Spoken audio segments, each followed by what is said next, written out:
Isan'andro sikaro ifampitaritarik igny fagnoroteny fa za tsy sagny alaminao satria anao io efa nanolo teny fa zagnavozanao iova sagnatria amitapitake kanefa saigninao tsy amizegny faza mihitsy no efa voaratseny tsapako amizao fa tegna mafy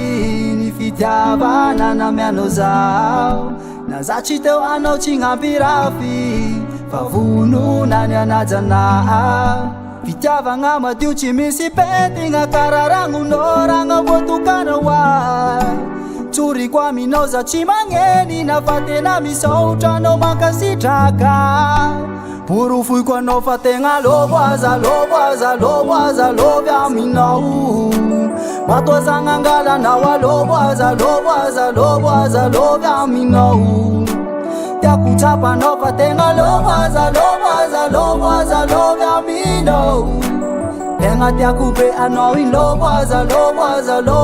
lovy aminao isan'andro anao mitebiteby miady saigna za magnagno lavy hainao tsara fa tsy karaha ty nitoetrako taloha regny fonako jiaby kegnagny za anajanao apakabady anao izy koa mbo sitrako